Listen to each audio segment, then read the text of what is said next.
Hello everyone, आप सभी का हमारे एच के अकेडमी चैनल में बहुत बहुत स्वागत है। और आज हम बात करेंगे नॉन प्रोजेक्टेड विजुअल एड्स की। कल के लेक्चर में हमने देखा था प्रोजेक्टेड जो आपकी विजुअल एड्स है वो, जिसमें हमने जितने भी टाइप्स देखे उसके प्रोजेक्टेड विजुअल एड्स के, हर किसी में क्या है प्रोजेक्ट का यूज़ किया गया था, यानी प्रोजेक्टर का यूज़ किया गया था। तो आपको ध्यान रखना है नॉन प्रोजेक्टिव एड्स क्या है, ये इसमें हम किसी भी तरीके के प्रोजेक्टर का यूज़ नहीं करते हैं। मेन तो डिफरेंस दोनों में यही है कि प्रोजेक्टेड विजुअल एड्स जो होती है उसमें हम प्रोजेक्टर का यूज़ करते हैं हर तरीके से, चाहे वो आपका फिल्म स्ट्रिप हो, चाहे वो आपका स्लाइड मेथड हो। लेकिन नॉन प्रोजेक्टेड जो विजुअल एड्स है उसमें हम किसी भी तरीके के प्रोजेक्टर का यूज़ नहीं करते हैं।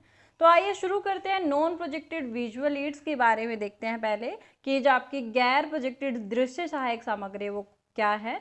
Non projected visual aids are those aids that are used without projection or the help of any projector। यानी ये वो प्रोजेक्टेड एड्स हैं जिनमें हम किसी भी प्रक्षेपण या किसी भी प्रोजेक्टर की सहायता नहीं लेते हैं। आपको ध्यान रखना है कि जितने भी आपके प्रोजेक्टेड एड्स थे उसमें प्रोजेक्टर की अहम भूमिका थी और अलग अलग अलग तरीके के हम प्रोजेक्टर्स का यूज़ करते थे, लेकिन इसमें कोई भी प्रोजेक्टर का हम यूज़ नहीं करते। अब इसके एडवांटेज क्या क्या है। Easy availability. देखो प्रोजेक्टर के लिए हमें क्या चाहिए होता है, पैसा चाहिए होता है, और वो हमें इजीली अवेलेबल नहीं होता है बहुत से, क्योंकि जो बड़ी सिटीज़ है या बड़े अच्छे जगह पे कॉलेज है तो वहाँ पे फैसिलिटी हो सकती है। लेकिन अगर पिछड़ा हुआ इलाका है या फिर बहुत क्या है हार्श कंडीशन है, वहाँ पर क्या है आपका जो प्रोजेक्टेड विजुअल एड्स है उसको प्रोवाइड नहीं कराया जा सकता है। तो ये जो नॉन प्रोजेक्टेड विजुअल एड्स है इसको हर कहीं आसानी से उपलब्ध कराया जा सकता है। दूसरा क्या आता है, no specific power supply required. इस पद्धति में किसी भी तरीके की बिजली की आपूर्ति की ज़रूरत नहीं होती। सिर्फ क्या है जो आपके ट्रेडिशनल मेथड है उन्हीं से ही आप टीचिंग कराते हैं, क्योंकि प्रोजेक्टर को चलाने के लिए पावर की ज़रूरत होती है, बिजली की आवश्यकता होती है, लेकिन इसमें नहीं होती है। तीसरा इसका क्या बेनिफिट है, economical and easy to handle. ये किफ़ायती है, काफ़ी सस्ता है, क्योंकि प्रोजेक्टर के लिए खर्चा नहीं होता है आपको ना, आपको उसकी जो उसका पर्दा है या फिर जो आपके वाइट जो आपका बोर्ड है वो नहीं चाहिए होता है। तो इसमें क्या है काफ़ी किफ़ायती और संभालने में भी क्या है काफ़ी आसान रहता है इन्हें। They can be useful in small group in situation. अगर हमें छोटे समूह को पढ़ाना है तो उस स्थिति में हम नॉन प्रोजेक्टेड विजुअल एड्स का प्रयोग कर सकते हैं। उनमें से कई को प्रोजेक्टेड सहायता में परिवर्तित किया जा सकता है, लेकिन क्या है अगर थोड़ा सा भी बड़ा ग्रुप आता है तो हम उसको क्या कर सकते हैं, प्रोजेक्टेड की सहायता से उसको पढ़ा सकते हैं। कि हम छोटे ग्रुप के लिए क्या यूज़ करते हैं, हमारे नॉन प्रोजेक्टेड जो विजुअल एड्स है उनका यूज़ कर सकते हैं। लेकिन उनको हम प्रोजेक्टेड में कैसे बना सकते हैं कि कोई भी चीज़ अगर हम हाथ से बना रहे हैं या फिर हम उनको क्या कर रहे हैं अपने बोर्ड पे बना रहे हैं, तो उनका हम फोटो खींच के क्या कर सकते हैं, प्रोजेक्टर में डाल सकते हैं, उनके स्लाइड्स बना सकते हैं। आप लोग करते भी होंगे पीपीटी वगैरह में जब करते हैं तो काफ़ी बार हम अपने नोट्स को अगर उसमें डालते हैं तो हम उसको किसके थ्रू डालते हैं, अपने इन्हीं के थ्रू डालते हैं कि उनका फ़ोटो हम ले लेते हैं और फिर उसको वहाँ पे वो उसको इमेज को कॉपी पेस्ट कर देते हैं। Some of them can be projected through an opaque projector. उनमें से कुछ को अपारदर्शी प्रोजेक्ट के माध्यम से भी प्रक्षेपित किया जा सकता है। अब यहाँ पे सबसे पहला जो मेथड है उसमें हम नॉन प्रोजेक्टेड में बात करेंगे चार्ट्स का। आप सभी लोगों ने देखा भी होगा चार्ट्स क्या होते हैं, चार्ट्स के अलग अलग टाइप होते हैं। बार चार्ट होता है, लाइन चार्ट होता है, आपका पाई चार्ट होता है, अलग अलग तरीके के चार्ट होता है। और चार्ट्स की फैसिलिटी क्या है कि ये कभी भी क्या है आपको बहुत ईजिली डेटा को याद कराने में हेल्पफुल रहते हैं। अब यहाँ पे देखते हैं, A chart is symbolized a visual aid that pictures of relationship and changes which are used to tabulate a large mass of information or show a progression। अब देखो कभी कभी क्या होता है कि बहुत बड़ा डेटा होता है टेबल में, वो हमें इजीली समझ नहीं आता, लेकिन अगर हम चार्ट में देखते हैं तो हमें उसका ट्रेंड भी समझ आता है और हमें समझ आता है कि डेटा किस तरीके का है, कौन से स्टेट में कम है, कौन से स्टेट में ज़्यादा ग्रोथ है, किस स्टेट में क्या सिचुएशन चल रही है, और उससे फिर हम अपने डाटा को अदर जो हमारा जो चीज़ें हैं उनसे हम लिंक कर सकते हैं। तो चार्ट से क्या है बहुत बड़ी बड़ी जो टेबल्स हैं या बहुत बड़ा जो डाटा है वो इजीली हमें क्या हो जाता है, समझ में आ जाता है। Charts can help communicate difficult and dull subject matter interestingly and effective. अब क्या होता है काफ़ी बार कुछ जो विषय ऐसे होते हैं जो नीरस होते हैं या फिर क्या होता है कि काफ़ी रुचिकर नहीं होते हैं, तो उनको हम रुचिकर कैसे बना सकते हैं, चार्ट्स और इनसे फ्लो चार्ट वगैरह इन सब से अगर हम पढ़ाते हैं तो वो काफ़ी रुचिकर बन जाते हैं।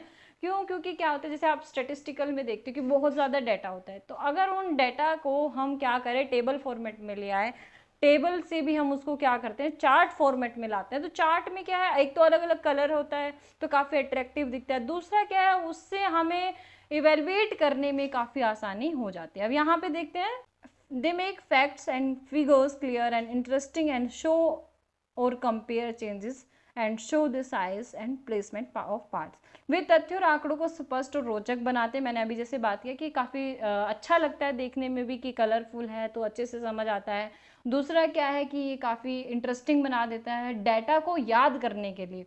तीसरा क्या है, परिवर्तनों को दिखाते हैं और तुलना करते हैं, कि हम देखते हैं कि किस में ज़्यादा है चेंज, किस में कम है चेंज, और दोनों में क्यों कम है, फिर उसका हम क्या है, कंपैरेटिव एनालिसिस भी कर पाते हैं इजीली। और भागों के आकार और स्थान को दिखाने में हमारी मदद करता है। They are also helpful in summarising information and representing abstract ideas in visual form. वे जानकारी को सारांशित करने और अमूर्त विचारों को दृश्य रूप में प्रस्तुत करने में भी सहायक होते हैं। अब यहाँ पे देखो, देखते हैं, मैंने यहाँ पे आपको दो चीज़ें दिखाई। देखो, sex ratio at birth last 5 years का यहाँ पे डाटा है, ये NFHS 5 और NFHS 4 का डाटा है। तो यहाँ पे आप देख रहे हो कि कितना सारा डाटा, अगर हम इजीली इसको डाटा को क्या करना चाहे, इवेलुएट करना चाहे टेबल फॉर्म में, तो इतना इजीली नहीं कर सकते। लेकिन यहाँ पर अगर आपको चेंजमेंट देखना है कि दोनों NFHS 4 क्या कह रहा है और NFHS 5 क्या कह रहा है, तो यहाँ पे अगर हम चेंज को देख सकते हैं तो हमें स्टेट वाइज इजीली समझ आ जा रहा है कि जो आपका दिल्ली है, दिल्ली में जो सेक्स रेशियो है उसमें काफ़ी सुधार हुआ है। 812 आपका सेक्स रेशियो था, वो कितने पे आ गया है, 923 पे आ गया। इसी तरीके से हम देखें कि यहाँ पे अगर हम देखें तो यहाँ पे नेगेटिव ग्रोथ है। यहाँ पे हम डेटा से अगर देखेंगे तो हमें नहीं पता चल रहा है इतना, लेकिन अगर हम ग्राफ से देख रहे हैं तो आपको इजीली पता चल रहा है कि यहाँ पे ये इस तरफ जा रहा है, तो नेगेटिव ग्रोथ में जा रहा है।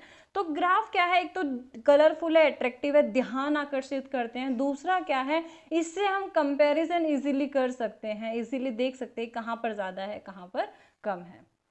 नेक्स्ट आता है आपका फ्लैश कार्ड्स। अब आपने बचपन में भी देखा होगा, मैं प्रीवियस वीडियो में भी मैंने ये बताया था फ्लैश कार्ड के बारे में, कि क्या होता है कि हमने जब छोटे हम बचपन में थे तो हम पोस्टर्स लेके आते थे और उसमें अलग अलग एक्टर्स एंड एक्ट्रेसेस होती थी, उनकी फोटोज होती थी। उसी तरीके से आपके फ्लैश कार्ड होते हैं। फ्लैश कार्ड में क्या रहता है, जैसे आप यहाँ देखोगे कि अलग अलग छोटे छोटे कार्ड्स होते हैं और उस पर इंफॉर्मेशन दी हुई होती है। तो यहाँ पे देखते हैं, flash card are visual message on poster boards. Poster board पर क्या होता है, एक दृश्य संदेश होता है।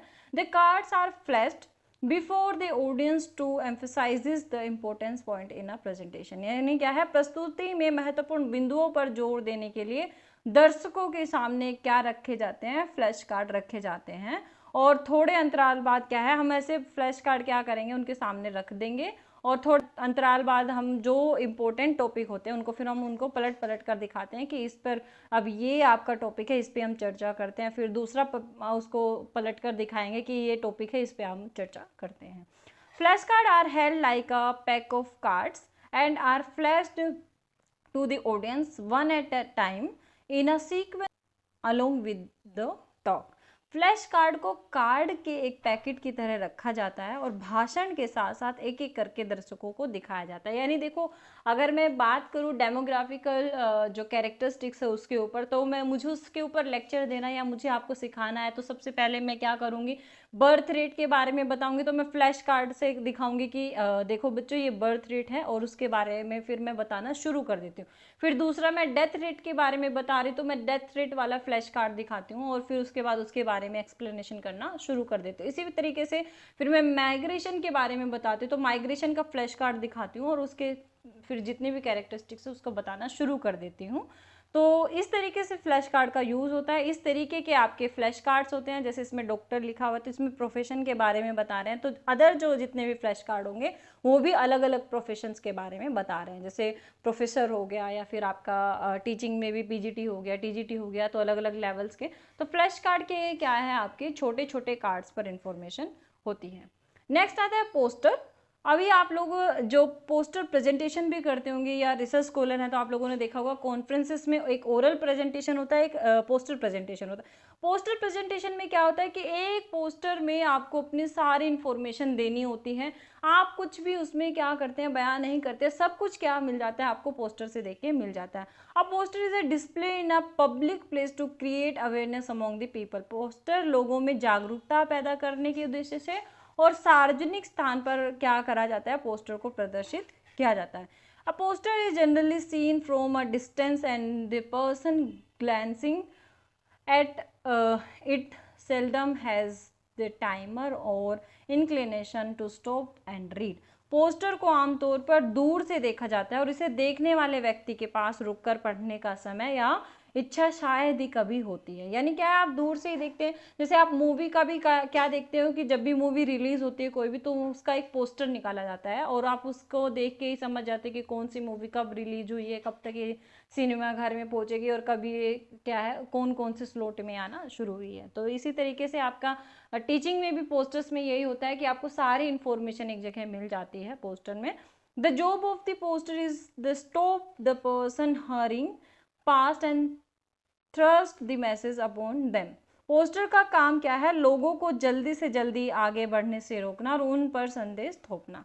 अब यहाँ पे देखो ये क्या है, सस्टेनेबल डेवलपमेंट से रिलेटेड एक पोस्टर है जिसमें आपको यहाँ पर क्या दिखाया गया है, सस्टेनेबल डेवलपमेंट के जो आपके 17 गोल्स है उनको एक ही जगह दिखाया गया है और इसके साथ में यहाँ पे क्या दिखाया गया है, आपको 2 स्टोरीज दिखाई गई है।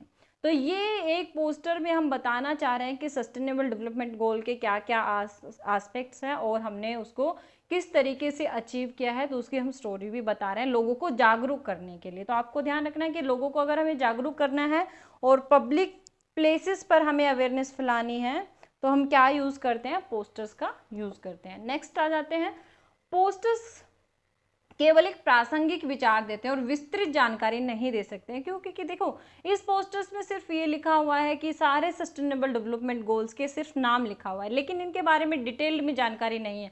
अगर आपको डिटेल्ड में जानकारी चाहिए तो आप लोगों को क्या करना पड़ेगा, एक एक गोल के बारे में आपको जानना पड़ेगा अदर साइट से या फिर अदर रिसोर्सेज से। अब दूसरा क्या है, उन्हें किसी अन्य सहायता या विधि जैसे पत्रक और प्रदर्शन द्वारा आगे की जानकारी के लिए रिपोर्ट किया जाना चाहिए। यानी आप लोग क्या करोगे, अगर एक पोस्टर लगा के या फिर क्लास में भी एक पोस्टर दिखा के चाहते कि स्टूडेंट को वो समझ आ जाए, तो ऐसा नहीं होगा। आपको उसके अलावा भी अदर जो जानकारी है उसको देना पड़ेगा।